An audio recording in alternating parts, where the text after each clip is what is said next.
The American Civil War was over. Enslaved people were now free people. Though the chains of physical bondage were gone, new ways were found to restore the pre-war social order, to keep black people down and subjugated. Racist Jim Crow bylaws, for example, were enacted in the South long before South Africa institutionalized them as apartheid. They ensured that whatever the situation, black folks got the rough end of the stick. The worst housing, the worst schools, the worst jobs, and the worst protection in the face of the law. Right across America, despite what the Founding Fathers had written in the Constitution, it was apparent that not all men were created equal. For black America, the struggle continued. As the 19th turned into the 20th century, three leaders emerged with three very different views on how to tackle racial injustice: Booker T. Washington, W.E.B. Du Bois, and Marcus Garvey.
Booker T. Washington believed that the route to equality for millions of black people, fresh out of enslavement, was to learn a trade and therefore make steps towards financial independence. As a child, he dreamed of getting an education like the white children for whom he carried books to school, but the formal education of the black child was out of the reach of all but a chosen few, and in the southern states was completely illegal.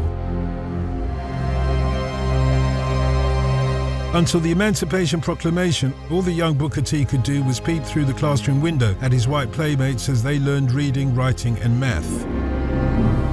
When the time came and Abraham Lincoln signed the document declaring all enslaved people free, Washington grasped the opportunity. He walked possibly as many as 400 miles to the school in Hampton from which he would graduate, becoming one of the first African Americans to do so. Here, he would also formulate his influential ideas about the industrialization of the black man and woman. In 1881, Washington established the Tuskegee Institute in Alabama, a vocational school seeking to give African Americans education of head, hand, and heart, offering moral instruction for the head and heart, and skills such as shoemaking and carpentry for the hands. This Washington sought to provide to a population which owned nothing and had been owned for most, if not all, of their lives. He declared, "We shall prosper in proportion as we learn to dignify and glorify common labor and put brains and skill into the common occupations of life." In 1895, he delivered his most famous speech at the International Exposition in Atlanta. He declared that African Americans should focus on vocational education and should abandon their short-term hopes of equality, addressing those who dreamed of a free black utopia with the refrain, "Cast down your bucket where you are." He went on to warn his mostly white audience that nearly 16 millions of hands will aid you in pulling the load upward, or they will pull against you the load downward. Yet he assured them that they could be confident that they would be surrounded by the most patient, faithful, law-abiding and unresentful people that the world has seen. The classic definition of what Malcolm X would later call a house Negro, an accommodating antithesis to the field Negro who resented subjugation. Washington's critics called his speech the Atlanta Compromise and accused him of appeasement by coddling Southern racism and accommodating the suppression and subordination of African Americans. Chief amongst his critics was W.E.B. Du Bois.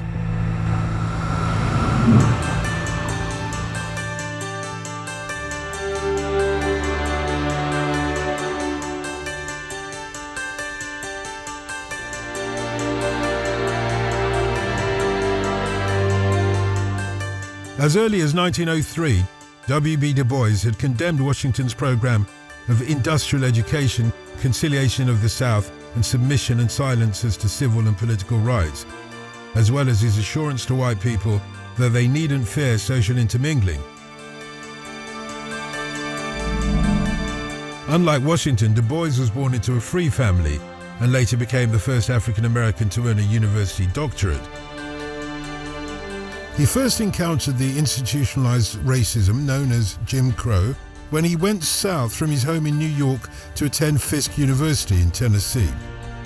Undeterred by the prejudice he met, he went on to earn his PhD and thereafter a professorship in history, sociology, and economics at Atlanta University.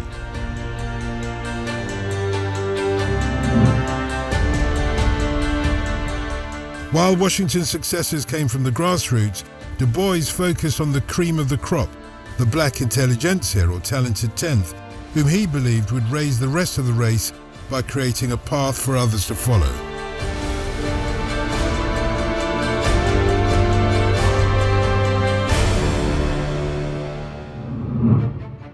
In his book, The Souls of Black Folk, published in 1903, Du Bois delivered a blistering attack on Washington's Atlanta speech.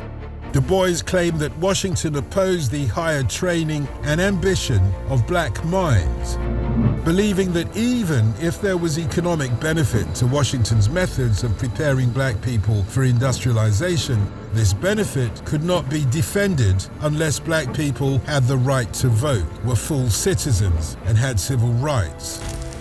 He also founded the Niagara Movement for social and political emancipation of African Americans. This directly opposed Washington's racial accommodation goals. Its ideals laid the seeds for the National Association for the Advancement of Colored People, known as the NAACP, founded in 1909. The problem of the 20th century is the color line, a term for racial segregation derived from Frederick Douglass, Du Bois would state at its dawn. He then embarked on a mission to promote Pan-Africanism as a solution to the new century's problem. Du Bois led with an international mindset, but back in the United States, many black people were in search of an alternative Pan-Africanist leader who spoke to them at the grassroots.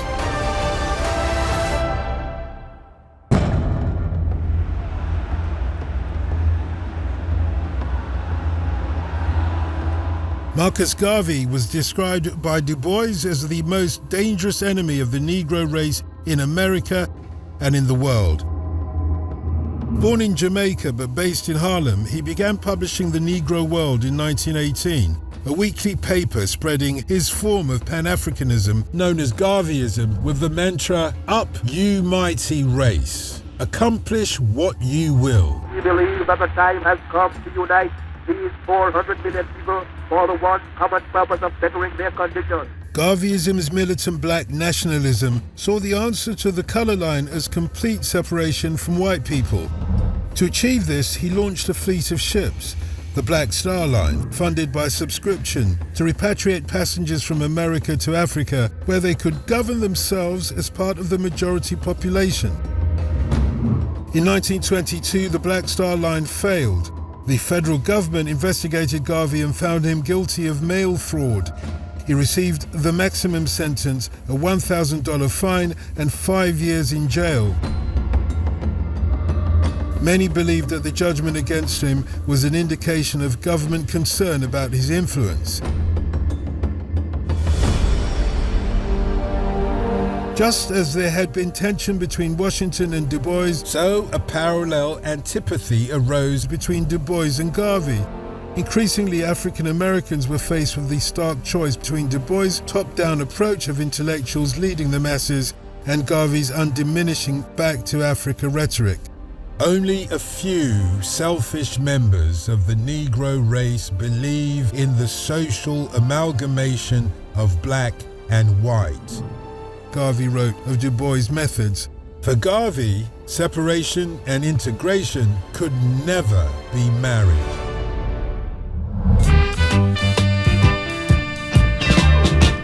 No one remember old Marcus Garvey. No one remember old Marcus Garvey. For Garvey, separatism was paramount, even if it meant collaborating with white separatists who also wanted a separation of white and black. Despite the controversies, Garvey is celebrated today for encouraging a sense of pride and self-worth in the African diaspora. His philosophy and opinions strongly influenced the Nation of Islam, Malcolm X, and black leaders the world over. They were the inspiration for Stokely Carmichael's Black is Beautiful battle cry of the 1960s.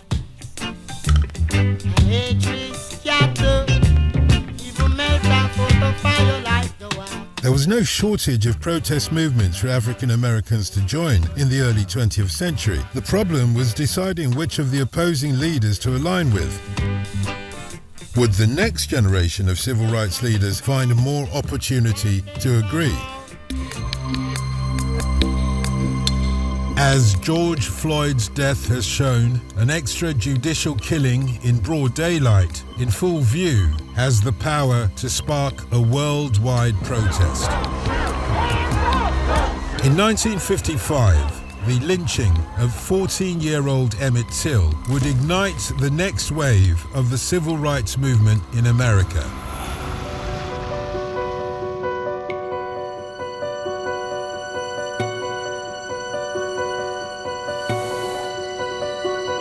In August, while staying with his cousins in Mississippi, Emmett Till was accused of offending a 21-year-old white woman, Carol Bryant, in her family's grocery store. Later, in the middle of the night, Bryant's husband and half-brother abducted Till and shot and tortured him, leaving his body to sink in the Tallahatchie River. 3 days later, Till's 12-year-old cousin, who was a witness to the abduction, identified the ring on the mutilated body, a memento of Emmett Till's father, Louis, that had been handed down. Despite efforts to prevent her, Emmett's mother, Mamie Till, insisted on her son lying in state in an open casket. Thousands lined the streets to pay their respects. What they saw would stay with them forever. In court, Carol Bryant testified against the dead boy. 62 years later, she finally admitted that she had made up the story that would end in his brutal murder. Roy Bryant and J.W. Milan were acquitted, despite an extraordinarily brave testimony by Till's grandfather Moses Wright, identifying the culprits. "Thou he said, pointing to the men who had abducted his grandson. It may have been the first time that a black man had stood in open court in the South accusing a white man of a crime. His supporters rushed him out of the courthouse, fearing severe consequences, and helped him escape to the north to a new life. Despite the overwhelming evidence, the two defendants were found not guilty. The all-white jury took just 67 minutes to reach its verdict.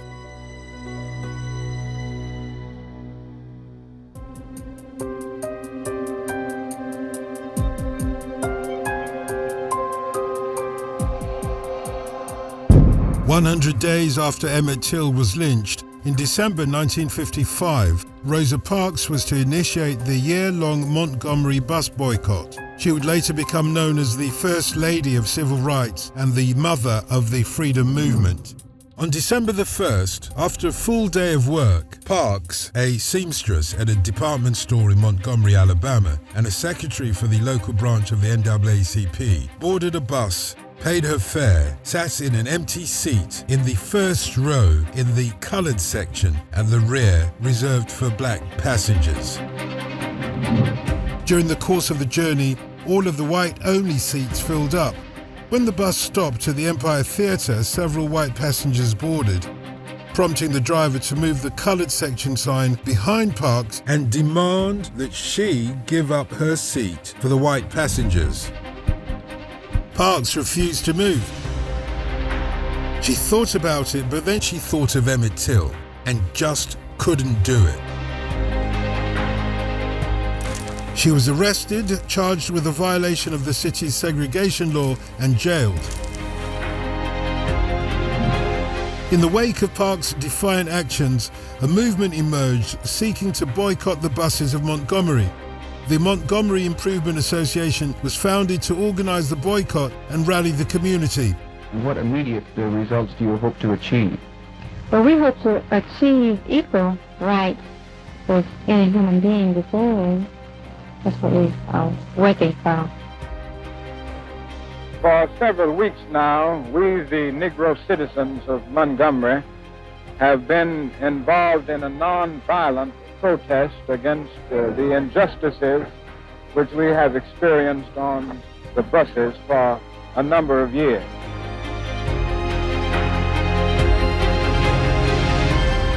The year-long boycott would finally see success in December 1956.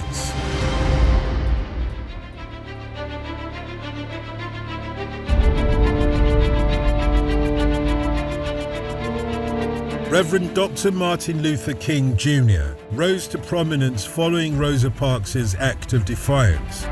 The Montgomery Improvement Association sought him out to become its leader, and the success of the boycott brought him national recognition.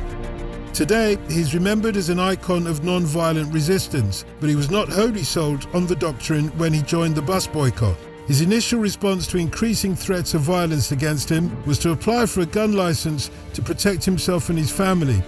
His application was rejected.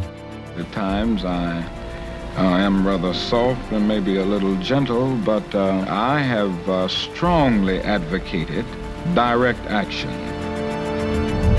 One night, he received a particularly threatening phone call.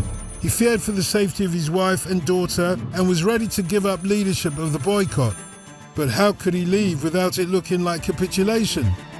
He turned, as he often did, to God, who apparently spoke to him, saying, "Stand up for righteousness, stand up for justice, stand up for truth, and lo, I will be with you always."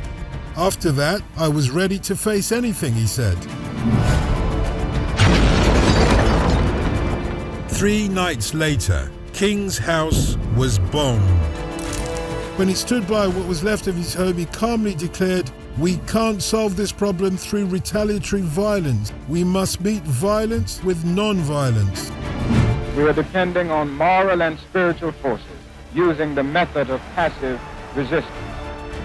For King, love was the most powerful weapon in the world, and non-violence was love expressed politically. I have a dream that my 4 little children will one day live in a nation where they will not be judged by the color of their skin, but by the content of their character. I have a dream today.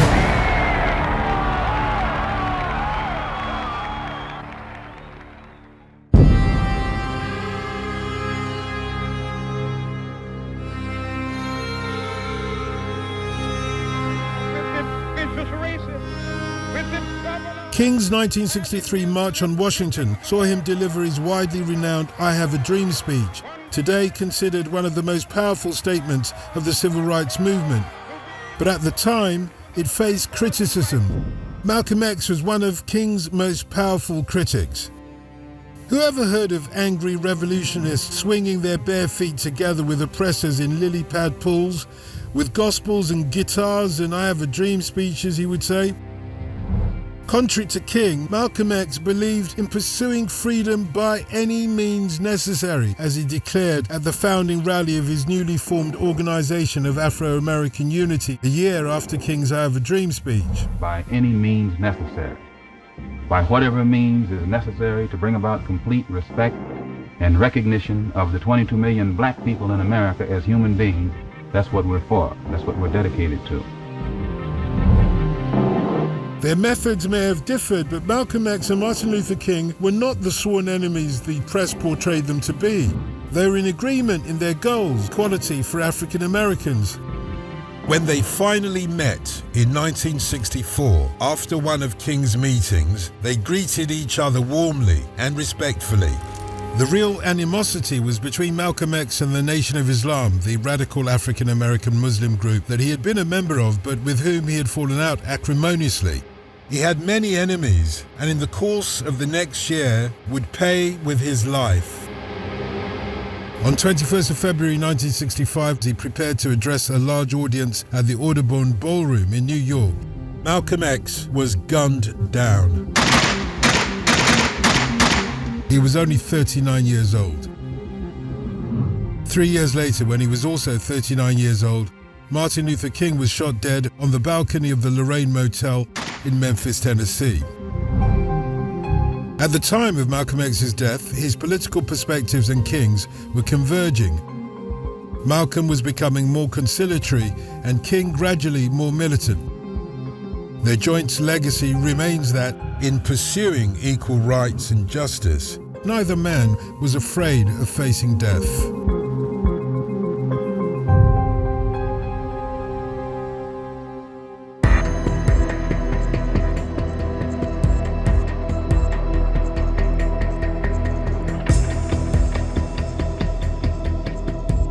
Stokely Carmichael was one of many young black students who were torn between the non-violence doctrine of Martin Luther King and the militancy of Malcolm X's by any means necessary. Initially, he aligned himself with Reverend King and took part in what were known as freedom rides, bus journeys that defied the segregation of interstate travel. But change was slow in coming, and Carmichael eventually became frustrated. By the time he was elected national chairman of the Student Nonviolent Coordinating Committee, he had lost faith in following King down the nonviolent path. The committee and its students were about to get radical. This country knows what power is. It knows it very well. And it knows what black power is because it's deprived black people of it for 400 years. So it knows what black power is. If we had said Negro power, nobody would get scared. Everybody would support it. If we said power for colored people, everybody'd be for that. But it is the word black. It is the word black that bothers people in this country, and that's their problem, not mine. Their problem. By the late 1960s, a black power movement had formed and was gaining prominence. Many of its ideas were influenced by Malcolm's criticism of King's peaceful methods. Now we have two psychological battles that we're fighting against white folks. We won one. They told us that we should hate Malcolm X. We dumped that, thank God. When Malcolm X was assassinated in 1965, new organizations supporting black power were formed. By 1968, Carmichael had distanced himself from the Student Nonviolent Coordinating Committee and had joined the Black Panther Party. We will work to consolidate our power. We will work to get more people elected who will speak for us. Just as Colin Kaepernick's taking the knee has echoed in Britain, so other past forms of resistance have resonated across the Atlantic. In 1963, Martin Luther King and Rosa Parks' Montgomery bus boycott 8 years earlier had its parallel in Bristol, in the west of England.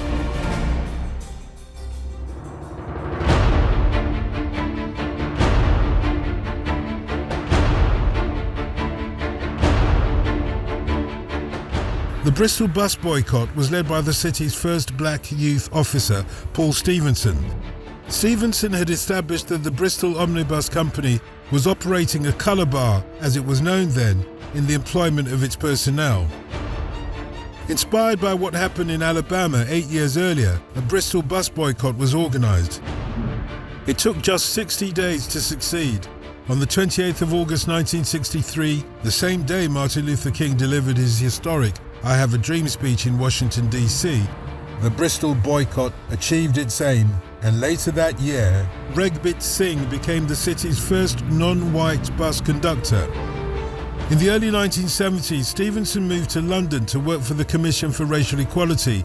While in London, he crossed paths with Muhammad Ali. The two would spark a budding friendship and go on to establish a charity for underprivileged children together.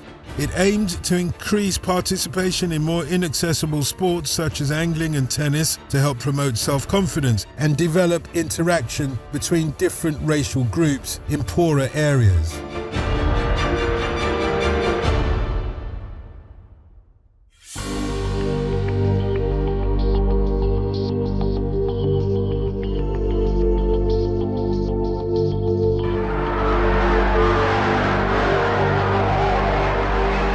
Muhammad Ali's boxing career took a turn towards social activism in 1966 when he refused to be drafted into the military, publicly declaring his opposition to the Vietnam War.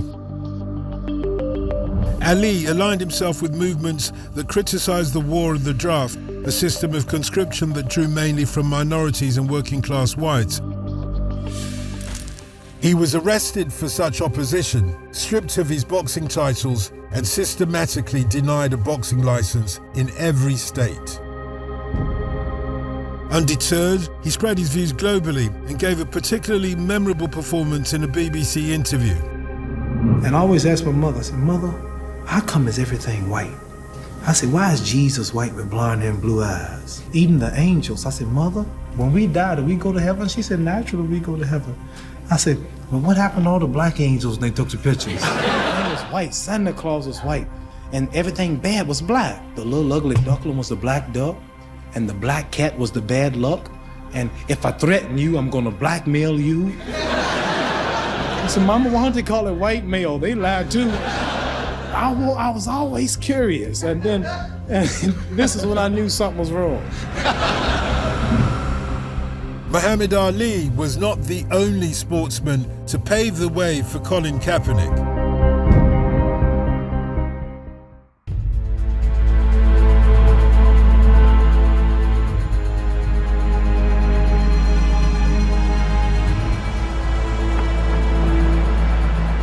In the 1968 Mexico Olympics, two African-American athletes, Tommy Smith and John Carlos, made history. When the US national anthem began to play at the 200-meter final, as Smith and Carlos stood on the podium, in an act that would completely change their lives, they bowed their heads and each raised a black-gloved fist. As they left the podium, they were booed by the crowd. The image of their salute would become front-page news around the world. Smith explained the protest. If I win, I'm an American, not a black American, but if I did something bad, they would say I'm a Negro. We are black and we are proud of being black. Black America will understand what we did tonight. Like Ali and Colin Kaepernick alike, the athletes faced huge backlash. They were both expelled from the games and shunned on their return to America. They couldn't even get a job.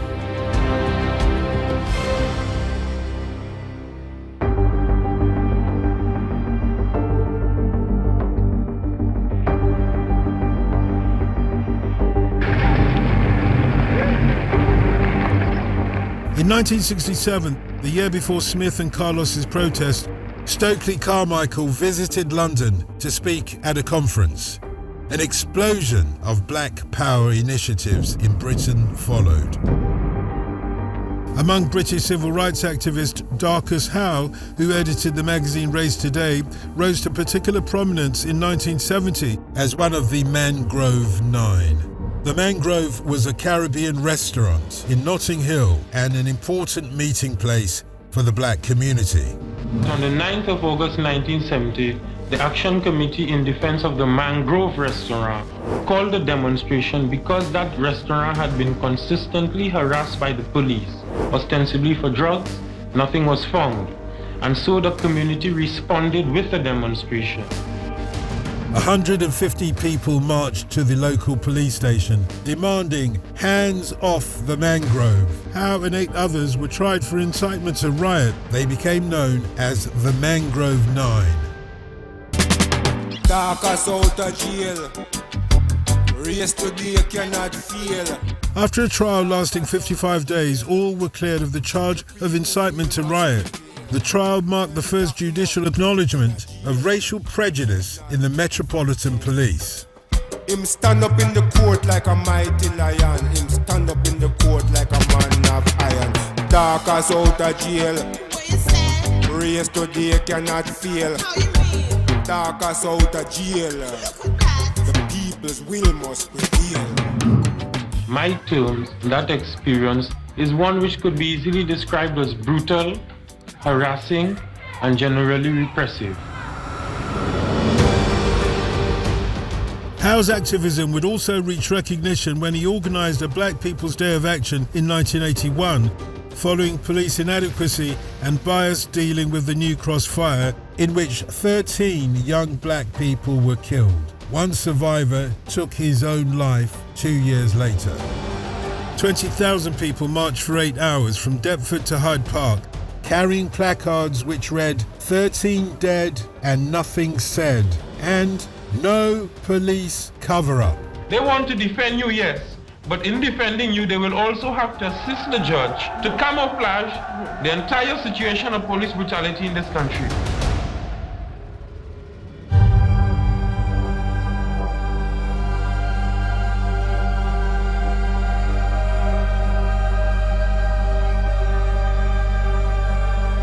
Under the 1948 Nationalities Act, which created the status of citizen of the United Kingdom and colonies, 10,000 people emigrated to the UK from the Caribbean colonies, promised prosperity as Britain rebuilt after the Second World War.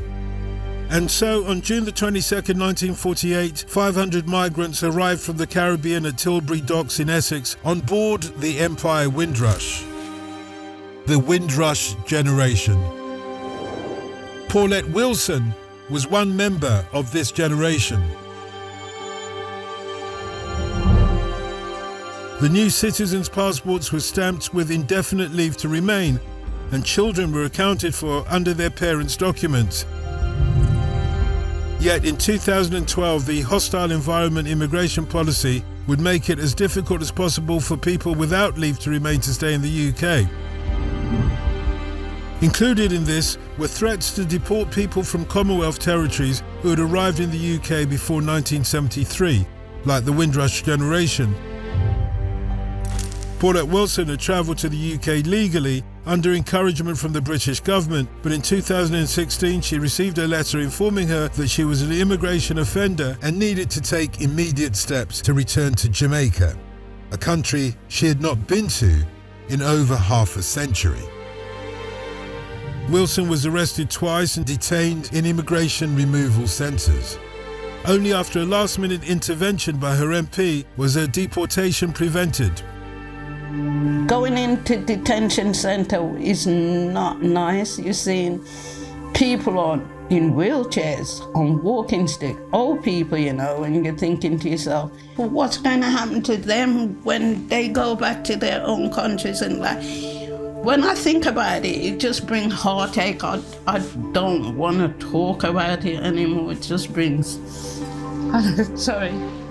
Wilson took decisive action and went to the Guardian newspaper to publicly speak out about her wrongful arrest and detention.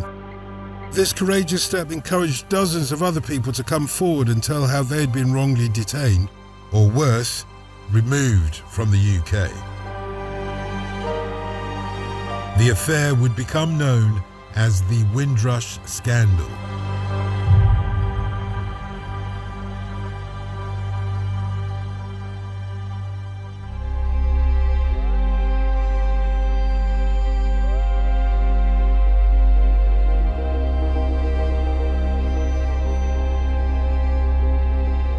In the second half of the 20th century, Angela Davis was to become one of America's biggest feminist and anti-racist icons.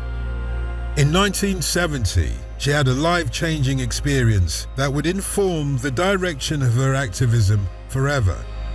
Early that year, 3 African-American inmates, the Soledad Brothers as they became known, were charged with the murder of a white prison guard at California's Soledad Prison. In response, the heavily armed 17-year-old student Jonathan Jackson, whose brother George was one of the Soledad 3, gained control of a courtroom in California. When he tried to take hostages from the courtroom, a shootout ensued, and the judge, 2 convicts, and Jackson himself were killed.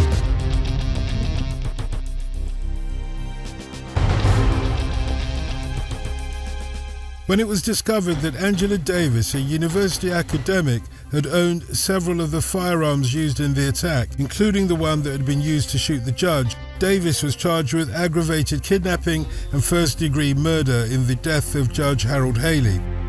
A massive attempt to find and arrest the 25-year-old Davis began. The FBI listed her on the 10 most wanted fugitives list. Davis went into hiding, but was captured 2 months later. The repression has already run its course because the state has succeeded in silencing, more or less, sisters and brothers who are leaders in our struggle. Across America, thousands of people began organizing a movement to gain her release. Hundreds of local committees in the United States and overseas worked to free her from prison. Davis was incarcerated for 16 months before the state allowed her release on bail from county jail.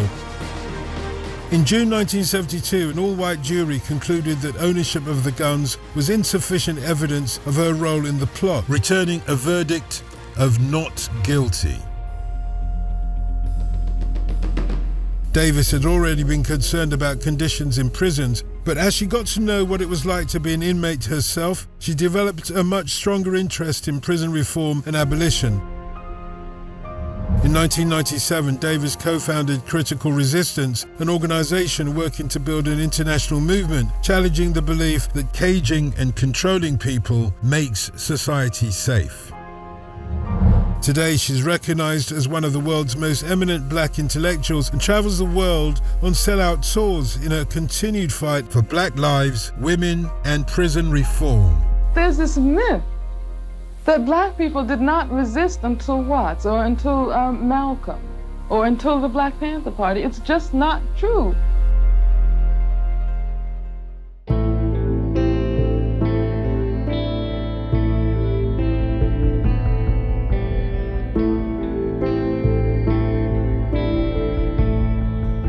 Maya Angelou was the unofficial poet laureate to Presidents Clinton and Obama. In 1969, she began writing I Know Why the Caged Bird Sings.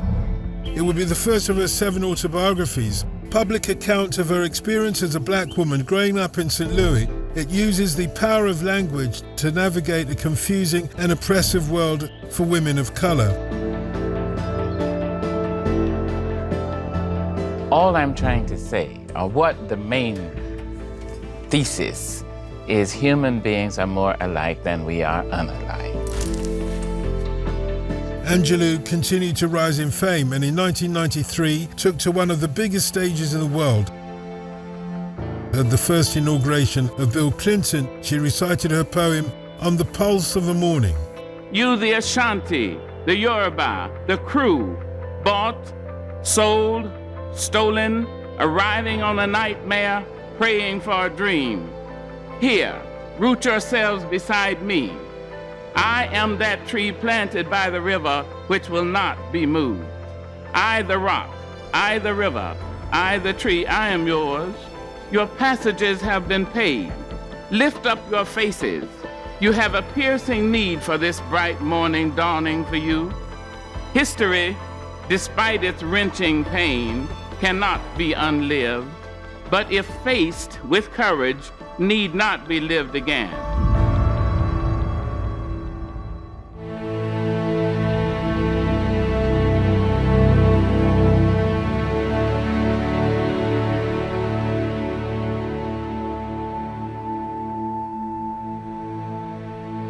16 years after Angelou performed her poem at Clinton's inauguration, the very same stage would see the inauguration of the first African-American Commander-in-Chief of the United States, President Barack Obama.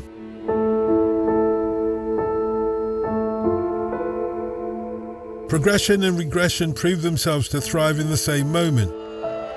During Obama's presidential campaign and throughout his presidency, there was excessive and seemingly never-ending discussion about his legitimacy as an American.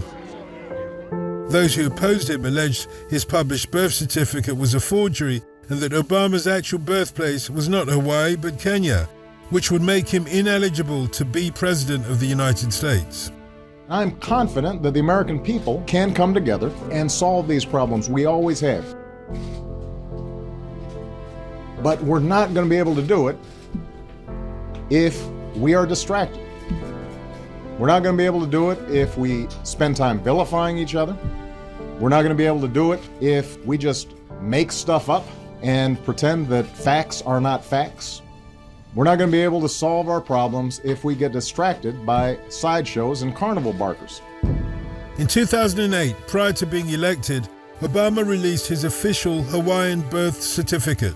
Further conspiracies prompted his campaign to release the full form of his birth certificate in 2011. Gallup polls conducted in 2010 before its release showed that 25% of Americans doubted that Obama had been born in the United States. After the certificate was released in 2011, 13% of Americans still doubted Obama's Americanness, including 23% of Republicans. I know that there's going to be a segment of people for which, no matter what we put out, this issue will not be put to rest. But I'm speaking to the vast majority of the American people, as well as to the press. We do not have time for this kind of silliness. We got better stuff to do. Today, many Americans still wonder when change, real change, not just symbolic change, is gonna come.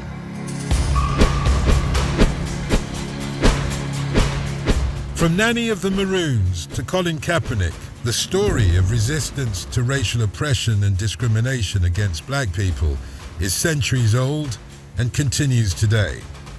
Through the incredible bravery of individuals, many of whom paid with their lives, and the struggle of their supporters, this story will never be forgotten and will inspire future generations as they learn why we take the knee, where it comes from, and the giants on whose shoulders this symbol stands.